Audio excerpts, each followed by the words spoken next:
tardes a todos los integrantes de esta cátedra que vamos a dar inicio el día de hoy, esta tarde, el día viernes 2 de febrero,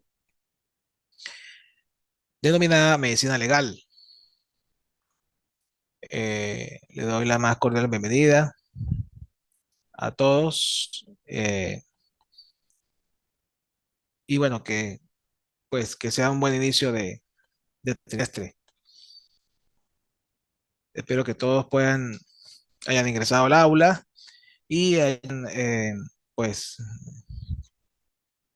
tomado nota y hayan consultado todo el material que allí se encuentra subido.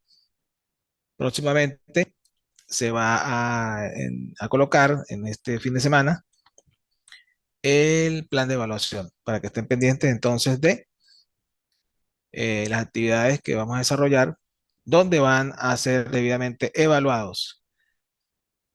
Además, está decirles que esta clase pues va a ser evaluada y va a quedar grabada para quienes no hayan podido ingresar a, a la hora por circunstancias de electricidad o cualquier otra circunstancia. Bueno, damos inicio pues a este recorrido que vamos a dar por el apasionante mundo de la medicina legal, muy importante para el desarrollo y la aplicación del derecho, específicamente el derecho penal, una materia muy fundamental a la hora de eh, trabajar con el derecho penal. El día de hoy vamos a dar inicio al tema de las lesiones. Las lesiones. ¿Qué son las lesiones? Simplemente, pues, es un daño intencional, ¿sí?, producido en la anatomía corporal de la persona o en su salud, así como también en su parte psíquica. Todo esto con simplemente sin voluntad, perdón, sin voluntad de ir más allá que sea únicamente lesionar, causar daño. También podemos decir que son alteraciones dañosas o menoscabantes del complejo psicosomático de la persona. Es decir, las modificaciones nocivas de su estado físico y psíquico. Estas lesiones condensan un conjunto de tipos penales tipificados en nuestro Código Penal, cuya característica principal es que comportan un atentado directo contra la integridad corporal o salud física o mental de una persona. Por lo tanto, están tipificadas como delitos. ¿Cómo se clasifican las lesiones? Bueno, por su etiología u origen. Las lesiones se originan de muchas maneras, bien sea por efecto de agentes físicos, ¿sí?, agentes mecánicos, agentes químicos, biológicos. Se produce entonces, si usamos un agente mecánico, un agente físico, una lesión denominada contusión. Más adelante vamos a ver de qué se trata. Las heridas producidas por armas blancas, ¿sí?, por armas punzocortantes, las heridas producidas por armas de fuego, la que produce el proyectil disparado por un arma de fuego, las heridas producidas por el calor y por el efecto directo de la llama, o denominadas quemaduras, y las heridas producidas por la electricidad.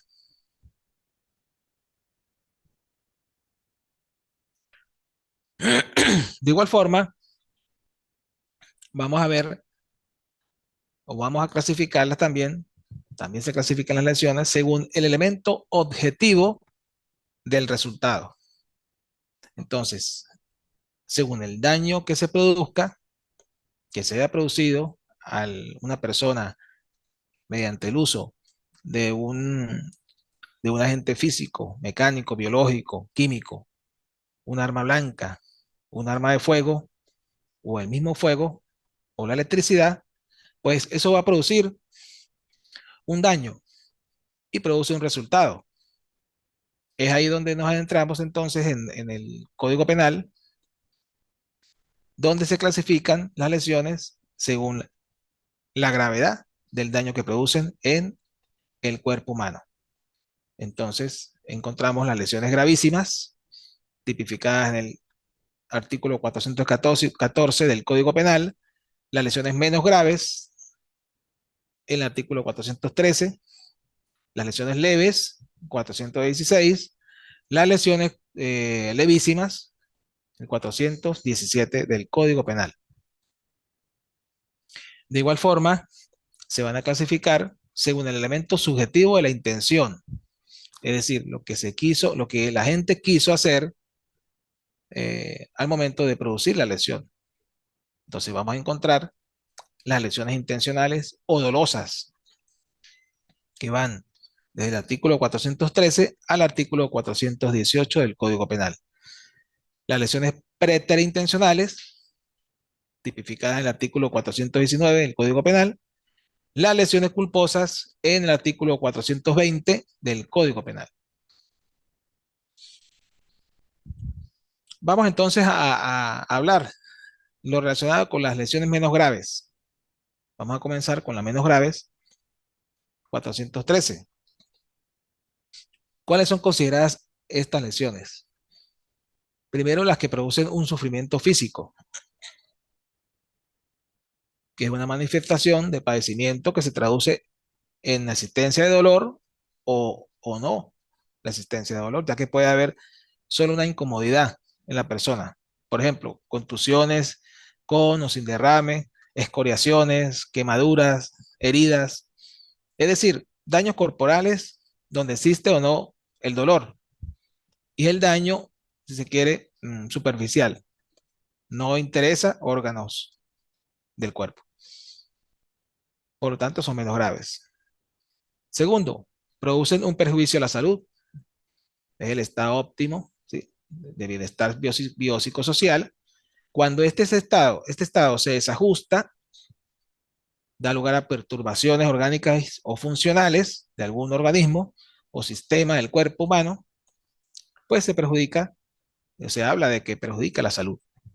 Ejemplo, una herida al abdomen, ¿sí?, que lesione el estómago o el hígado, el contagio de una persona con una enfermedad venérea, pudiera ser otro tipo de, otra lesión de este tipo. Tercero, perturbaciones en las facultades intelectuales, como por ejemplo la conciencia, la memoria, la percepción, la inteligencia, la voluntad, entre otras. La ley usa indistintamente facultades intelectuales o mentales. Esto podría ser el caso de un golpe a nivel de la cabeza, donde la persona pueda perder el sentido de manera momentánea. Esto puede tipificarse como una lesión menos grave.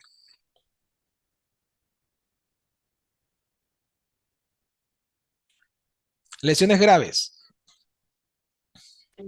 Bueno, las lesiones graves van a producir una inhabilitación permanente de algún sentido u órgano, dificultad permanente en el habla, ¿sí?, alguna cicatriz notable en la cara, si ha puesto en peligro la vida de la persona ofendida o producido alguna enfermedad mental o corporal.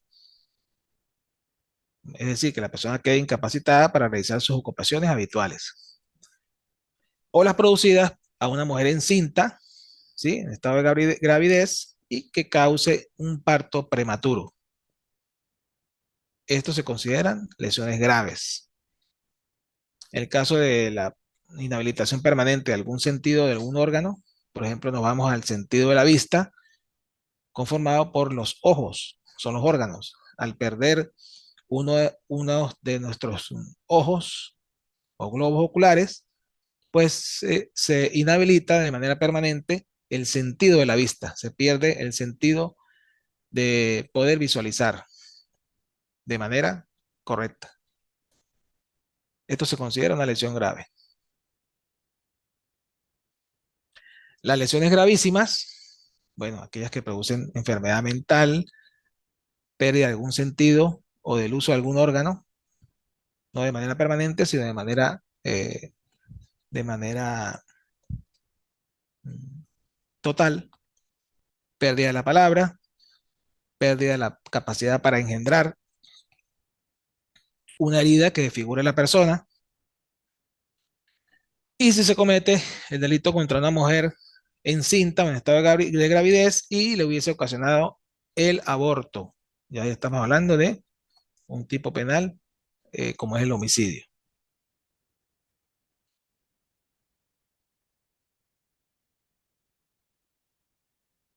Las lesiones leves y levísimas es todo daño al cuerpo o la psiquis que no ocasiona enfermedad que necesite alguna asistencia médica, ni tampoco produce incapacidad para sus ocupaciones habituales. Es decir, son todos aquellos daños mínimos producidos a la persona, por ejemplo, un golpe, una bofetada, un rasguño, entre otros.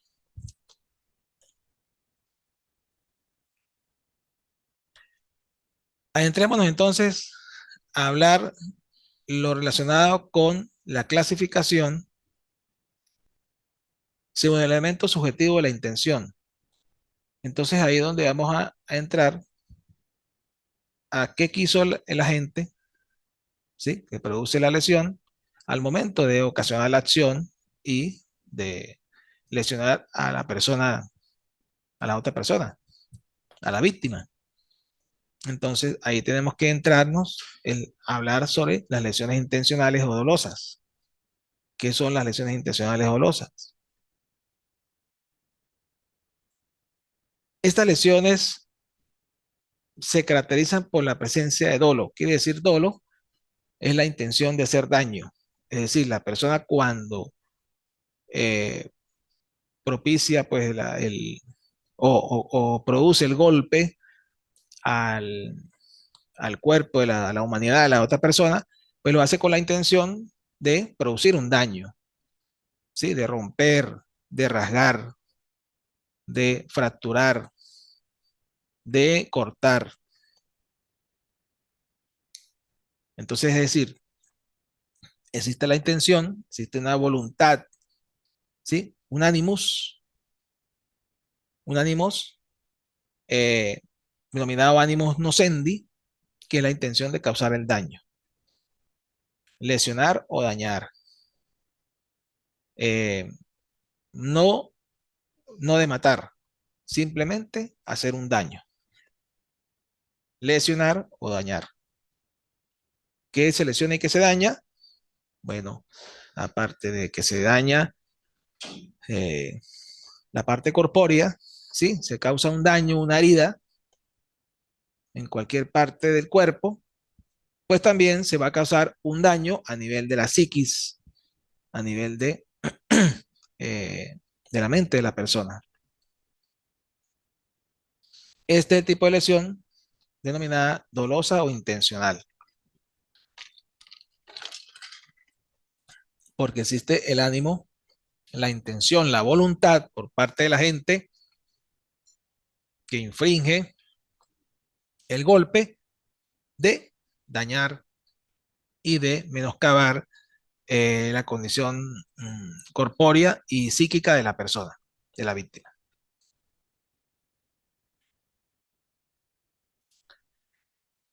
Las lesiones preterintencionales son aquellas lesiones en las cuales el sujeto activo actúa con ánimo, animus nocendi, lo que estamos hablando, que es el ánimo de causar un daño al sujeto pasivo, pero el resultado que se produce es de mayor entidad del que se propuso causar. Por ejemplo, el sujeto activo dirige la acción hacia otro fin, pero a nivel ejecutivo se produce un daño más grave. que el agente no quería y tampoco tenía previsto realizarlo. Por ejemplo, se da mucho en los casos de las riñas entre varias personas, donde una persona le propina un golpe a otra a nivel del rostro. Esta persona puede perder el equilibrio y al caer se puede golpear con un objeto contundente en el piso, con el mismo piso, y puede ocasionar la muerte. La intención que tenía el agente era de golpear, ¿sí? De causar una lesión, de causar un daño, pero la consecuencia fue que se produjo la muerte de la víctima. Y en este caso, la persona, el sujeto activo, no tenía previsto eso, porque su ánimos no era el ánimos necandi, que era el ánimo de matar. Simplemente el ánimos nocendi tenía la intención, era de lesionar, causar un daño a nivel corpóreo de la víctima. Pero se produce todo lo contrario. A esto se denominan las lesiones preterintencionales.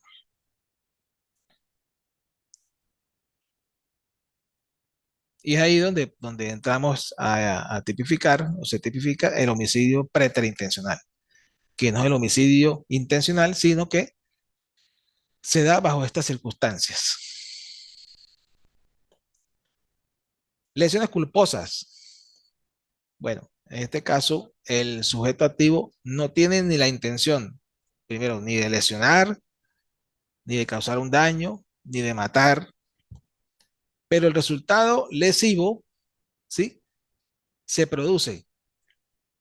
¿Pero por qué se produce? Ahí entran entonces unos elementos importantes que tiene que ver o se denomina la imprudencia, la negligencia, la impericia en la profesión, oficio o arte de ese agente, o por la inobservancia en los reglamentos, órdenes o instructivos en que ha incurrido el sujeto activo.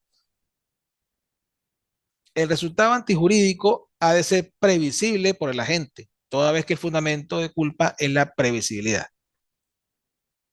Se da mucho en los casos de los accidentes de tránsito o hechos de tránsito, donde la persona que conduce un vehículo, pues prácticamente porta un arma, ¿no? El vehículo se transforma o se convierte en un arma potencial, que bueno, usted puede hacer daño, cualquier cantidad de daños con un vehículo, siempre y cuando no sea prudente. Por ejemplo, pues voy por una vía que no me permite, donde hay un límite de velocidad, ¿sí? Hasta 60 kilómetros por hora, porque hay en esa vía, o 40 kilómetros, hay una vía donde hay una escuela y hay circulación de niños en la vía. El agente, eh, de manera imprudente, no le hace caso a esa medida y transita a más de 40 kilómetros por hora, sin importarle lo que pudiera pasar, porque él advirtió que hay un aviso que dice límite de velocidad 40 kilómetros, niños en la vía, escuela, zona escolar, pero el agente no le para, diciéndolo así, de manera coloquial, no hace caso a, a ese reglamento, a esa orden o ese instructivo, y entonces, de manera imprudente, acelera, excede el límite de velocidad y arrolla a un niño. Él no tenía la intención de hacerlo, de arrollar y matar a un niño. No solamente ocasionar lesiones, matar al niño, pero él en su psiquis, ¿sí? Se representa que puede ocurrir eso, porque está en una zona escolar donde debe ir a cierta velocidad, por mínimo 40, máximo 40 kilómetros por hora, y en ese momento hay, los niños salen de la escuela. Entonces, él hace caso omiso, ¿sí? Es inobservante de los reglamentos, de las órdenes, de los instructivos que él ve. Además de eso, es imprudente y ocasiona la muerte del niño, lo cual no estaba previsto o no era la intención inicial, pero él en su psiqui se representaba de que eso pudiera pasar. Eso es lo que se llama una lesión culposa o un homicidio culposo en este caso. También se da mucho en el campo de la medicina cuando ocurre una mala praxis médica, donde el profesional médico pues comete un error en este caso entra la impericia en la profesión que él desarrolla, porque se supone que él es una persona preparada para este tipo de trabajo. Hablemos de un médico que practica una cirugía estética y él sabe que puede ocasionar lesiones a ciertos órganos, pero por impericia en la profesión, ¿sí? O de repente por negligencia también, porque no toma las medidas sanitarias, pues ocasiona un daño, una lesión de un órgano ocasiona también, puede ocasionar una especie de infección en el órgano que ha intervenido por no, por ser negligente al momento de no esterilizar el material quirúrgico o de utilizarlo de mala manera. Aquí ha habido casos, un caso emblemático de un doctor muy famoso, apellido Panayotis, tenía una clínica especializada para este tipo de intervenciones quirúrgicas estéticas. Y él, pues, eh, realizó una liposucción a una muchacha ciudadana joven, capitana del ejército, pero no era de la aviación, era muy joven y era un poco rellenita y ella quería pues quitarse un poco de unos lados para colocarse en otros. Y médicamente eso se puede hacer, pero el médico lo hizo de una manera muy agresiva y eh, perforó una arteria importante que transporta sangre en el cuerpo y pues en cuestiones de segundos la muchacha experimentó un shock hipovolémico y falleció. Y el hombre pues se dio a la fuga. En ese caso, él tuvo impericia en ese momento al aplicar el método que estaba haciendo en ese momento, como era una liposucción. Caso famoso aquí en San Cristóbal hace años. Yo tuve el honor de estar investigando ese caso. Y en la morgue nos dimos cuenta, examinando el cadáver, de que perforó una arteria, se llama la vena cava, y esa vena cava es importantísima porque por ella pasa el flujo sanguíneo. Y al perforarlo, ocurrió una hemorragia que prácticamente no da chance no dio oportunidad pues, de salvar a la muchacha. Entonces, eso se da eso es un homicidio culposo por impericia en ese momento del médico que intervenía, eh, hacía la liposucción a esta muchacha. Y la muchacha falleció.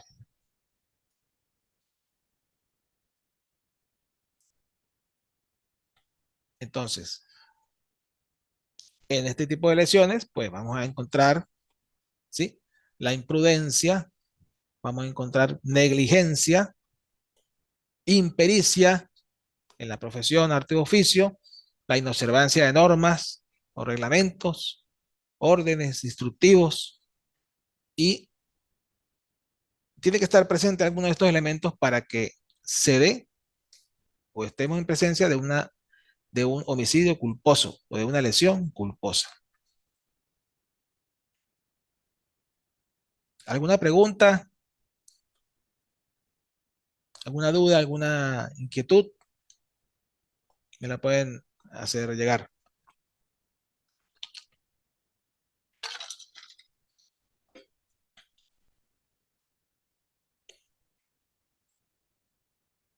Bueno, de no ser así, pues seguimos, continuamos. En este caso, eh, pues abordamos aquí el tema de las lesiones. Un tema muy corto porque, pues, es poco extenso este tema. Vamos a entrarnos ahora al tema de las asfixias, que no es otra cosa sino la suspensión o dificultad en la respiración, ocasionada por varios factores o mecanismos que interfieren en el normal funcionamiento del aparato respiratorio. Hay diferentes tipos de asfixias o eh, que dependen de la forma como se han producido. La más común por suspensión o ahorcamiento, es la que se produce por la suspensión del cuerpo de una soga u otro elemento colocado alrededor de la región cervical. Esa suspensión puede ser completa o incompleta. Se habla de una suspensión completa cuando el cuerpo pende de la soga completamente y ninguna de las partes del cuerpo hace contacto con el suelo. La suspensión es incompleta cuando alguna parte del cuerpo tiene contacto con el suelo. Generalmente las rodillas, los dedos de los pies, los tobillos y puede también ocurrir aquellos cadáveres que quedan en posición sedente, porque no se requiere de una gran altura para poder suspenderse y ahorcarse. Se da mucho en los casos de los privados de libertad, donde simplemente con una correa o un pedazo de tela amarrado a una manilla de una puerta se pueden suspender de manera sedente, se sientan y ahí ocurre la asfixia o sí, asfixia por suspensión o ahorcamiento. ¿Qué signos tiene el ahorcamiento? ¿O qué va a ver, qué va a encontrar el investigador o el médico al momento de hacer la autopsia? Bueno, en este momento al experto hacer la inspección del cadáver de una persona que sea suspendida, va a encontrar una zona de apergaminamiento típico que cubre toda la zona o la región del cuello, a excepción de la parte posterior, donde está el nudo. Por cuanto en este sitio, ¿sí? Se ubica el nudo y ahí se pierde la continuidad. Pero todo lo demás va a ser una zona donde va a haber una marca, un apergaminamiento en la piel. No traje una fotografía, ¿vale? En este caso. Próximamente se las voy a hacer llegar para que ustedes vean eh, de qué le estoy hablando. De la zona apergaminada de la piel.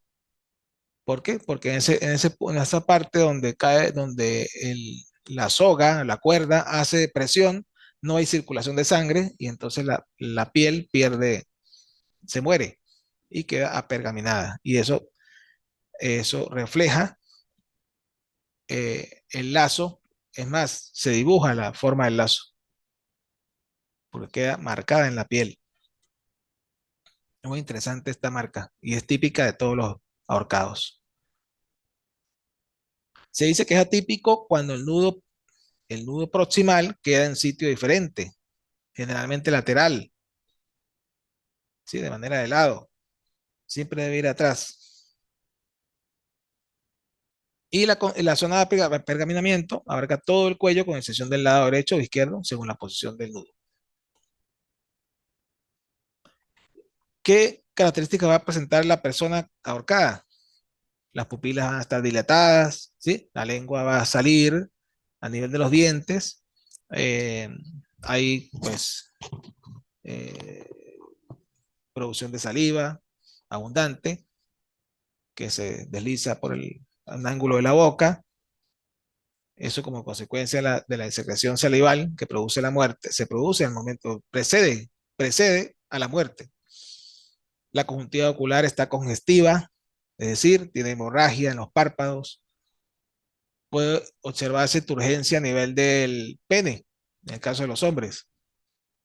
Y en las mujeres también se puede ver que se vacían el recto y la vejiga. También en los hombres. El investigador de ninguna manera debe desatar el nudo. Es mejor cortar la soga por el lado más lejano, ¿sí? O más cercano al nudo distal, que es el nudo que está arriba donde él amarró la soga de manera inicial, porque el tipo de nudo, el estudio del nudo en la soga nos puede indicar de manera criminalística si la persona que realizó el nudo era diestra o siniestra. Y entonces eso puede dar a que se aclarezca o se aclare o se convierta un suicidio en un homicidio. O caso contrario, pensando que estamos en un caso de homicidio, se puede convertir en suicidio. Apenas voy a ver. Ajá, ¿alguien habló por ahí?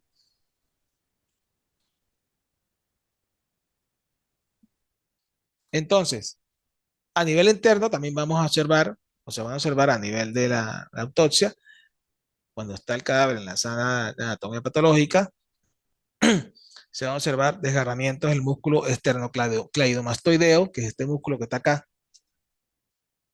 se desgarra por el peso, fractura del hueso ioides, un hueso que está en la parte interna, congestión pulmonar, hemorragia a nivel de la epiglotis, laringe y tráquea, y rotura de los cartílagos de la laringe. Eso a nivel interno. Análisis criminalístico que se hace en estos casos, los casos de homicidio, que no son muy comunes, donde ocurren los ahorcamientos. Son más comunes a través del estrangulamiento o sofocación. Pero en estos casos eh, se debe encontrar primero rastros de lucha y desorden, ¿sí? Entre la víctima y victimario. El cadáver puede presentar signos de violencia, especialmente en las muñecas, en las uñas, pueden contener vestigios de la epidermis del atacante. Muy importante el estudio de las uñas a nivel criminalístico de laboratorio. Y el estudio de las ropas. Pueden estar desgarradas. En el cuello también suelen presentarse estigmas unguiales, que son las huellas que producen los dedos de las manos al momento de, ¿sí?, ahorcar a una persona. Se producen esos estigmas unguiales, o son unas marcas, ¿verdad?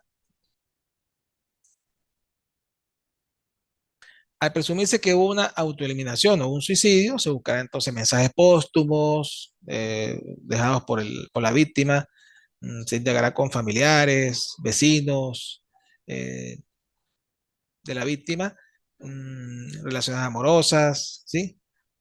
Deudas, que puedan explicar las razones que tuvo la víctima para tomar tan fatal decisión. En este evento presuntamente suicida, como en todos, conviene advertir que si se encuentran mensajes manuscritos, pues el funcionario deberá eh, buscará otros documentos y debe someter esos escritos a análisis grafotécnicos de laboratorio para poder cotejar si se trata de la misma, si tiene la misma autoría, si fueron escritos por la misma víctima,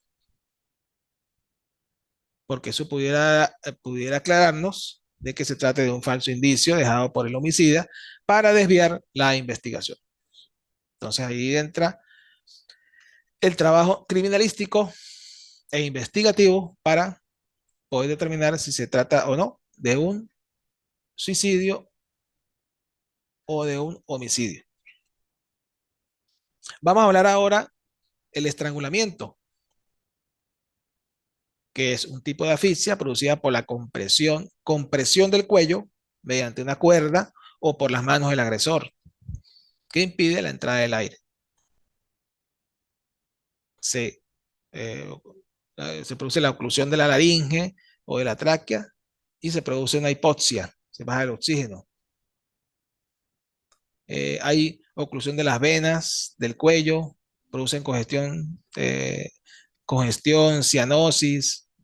Cianosis, el rostro de la persona se torna, cambia de color por la falta de oxígeno, se pone morado, se producen edemas, petequias, pueden también encontrarse huellas equimóticas en el cuello, boca, nariz, ¿sí? Eh, Identificables como surco de los dedos del agresor, si los elementos utilizados fueron las manos del agresor. La muerte por estrangulamiento tiene una teología homicida,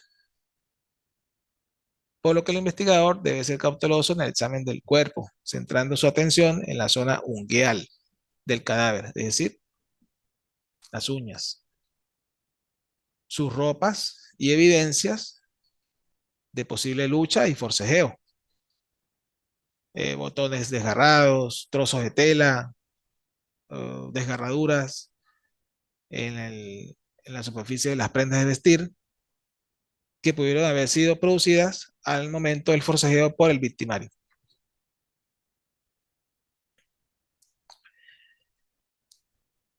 Seguidamente, el otro tipo de asfixia que vamos a encontrar es la sumersión o es el ahogamiento, que es la que se produce cuando el aire en los pulmones es reemplazado por un líquido que puede penetrar a través de la boca y la nariz.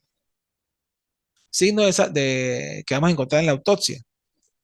Signos externos, el hongo de espuma en boca y nariz, donde se produce una gran espuma, ¿sí? Que es producto de la mezcla de aire, líquido y moco que se produce. Y también surfactante que viene de los pulmones. Todo esto llena las vías respiratorias y pues tiende a salir por los orificios naturales, en este caso boca y nariz. Se produce la cianosis también, vamos a verla, que es el cambio de color en el rostro, se torna morado, y el enrojecimiento eh, de las conjuntivas de los ojos. En las vías aéreas superiores, me dicen que ya voy a terminar en 10 minutos, esto pasa rápido. En las vías aéreas superiores e inferiores se encuentra espuma, como dijimos, y los pulmones se encuentran edematizados, es decir, se llenan de líquido y eh, pues aumenta el tamaño. La sofocación, otro tipo de asfixia que se produce mediante la obturación de orificios respiratorios o vías respiratorias, la inmovilización del tórax por carencia de aire. Se produce en aquellos casos donde se presiona el tórax, entonces no permite la, que el aire circule por obturación de orificios respiratorios con mordazas, telas adhesivas sobre el rostro, almohadas, las manos del agresor, estigmas unguiales alrededor de la boca y nariz, heridas en la parte interna de los labios por la presión de los dientes, por obstrucción de las vías respiratorias, un cuerpo extraño que se atora en las vías respiratorias, aspiración de objetos pequeños, semillas, botones, alimentos sólidos poco masticados. Esto ocurre mucho en los niños, bueno, y también en los adultos. No se puede atorar con cualquier cosa.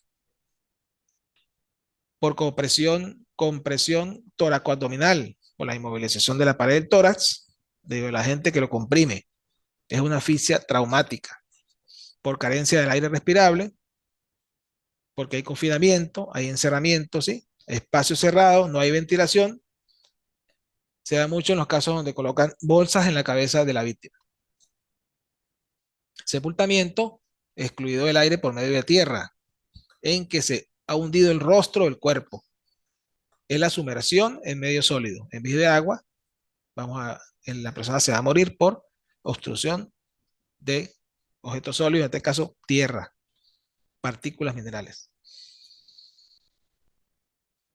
Estos casos de asfixia son muy comunes, sobre todo en los ahorcamientos, eh, hablando de casos, de casuística, eh, homicida, bueno, en este caso suicida, los ahorcamientos, ha ocurrido mucho últimamente eh, aquí en el estado y en Venezuela, y, todo claro, gracias por su enseñanza, doctor. Bueno, a su orden. También en los de tipo homicida, pues encontramos mucho la sofocación, ¿sí? Y también se encuentra mucho lo que es la sumersión o muerte por sumersión, inmersión o ahogamiento, de manera accidental o de manera provocada. Ahí entonces entra la criminalística para definir, investigar cuál fue la causa de la muerte y por qué se produce. ¿Por qué se produce? Si fue de manera accidental o fue de manera provocada o premeditada. Esto va a calificar pues el tipo de delito por el cual se va a acusar a esa persona una vez que se haya tenido el agresor o el victimario. Pero este tipo de asfixias vamos a encontrarlas muy común en los tipos suicida y tipo homicida. Asimismo, las lesiones, pues, son el pan nuestro de cada día eh, en los casos penales. Y es muy importante entonces la valoración de la medicina legal de ese tipo de heridas, de lesiones, para poder calificar el tipo de delito a imputar, porque no es lo mismo, eh, de- se debe determinar si hubo intención, el animus, si hubo intención o hubo negligencia, hubo culpa. Esto lo determina la medicina legal a través de, bueno, el análisis que hace el forense al momento de hacer el levantamiento del cadáver, muy importante. Ya hoy día casi no se hace, lo hace el órgano investigador, el experto que va al sitio a recoger el cadáver, el código lo avala, en ausencia del médico, pues lo puede hacer el investigador, tomándose en cuenta una serie de protocolos a cumplir. Pero muy importante, ahí parte la investigación, el levantamiento del cadáver, ¿sí? Y la inspección técnica que se realiza tanto en el sitio de suceso donde fue hallado el cadáver, sus alrededores, como sus prendas de vestir que porta. Todos esos elementos, al ser analizados criminalísticamente, a través de una criminalística de campo y una criminalística luego de laboratorio, nos van a decir casi con certeza qué ocurrió en ese sitio, cómo pudo producirse la muerte de esa persona. Entonces, ahí entra la medicina legal, el médico a través, el médico forense que va al sitio, luego el médico patólogo que practica la autopsia en la sala de anatomía patológica debidamente acondicionada para examinar el cadáver, abrir el cadáver y examinarlo de manera externa y de manera interna. Todo eso concatenado con el trabajo que realiza el investigador en el sitio de suceso, que realiza el técnico, que realiza la inspección técnica, que realiza el técnico que realiza la inspección técnica del sitio y del cadáver, así como el que analiza las ropas, las vestimentas, las envía al laboratorio para ser sometidas a análisis, todas esas cosas, ¿sí? Nos van a dar indicios, indicios que al final nos van a permitir crear una teoría del caso y nos van a permitir hacer una reconstrucción de los hechos y nos van a llevar a decir con certeza lo que ocurrió. No hay casos no hay casos perfectos, sino mal trabajados, mal trabajados. Entonces, si se comienza a trabajar mal, pues todo irá mal, pero todo depende de una buena inspección del cadáver, del sitio, ¿sí? De la persona, si se encuentra viva,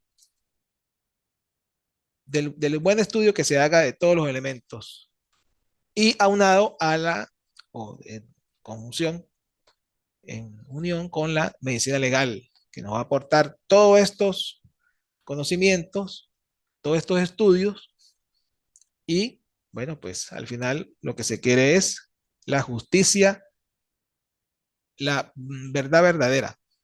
Y la verdad verdadera nos la dice la persona o el cadáver de la persona cuando decimos que ese cadáver habla en la sala de anatomía. Aunque esté muerto, habla. ¿Cómo habla? A través de sus heridas, a través de sus marcas, a través de todo lo que tiene en su humanidad. Entonces, hasta aquí la clase. Muchas gracias. Seguiremos en contacto.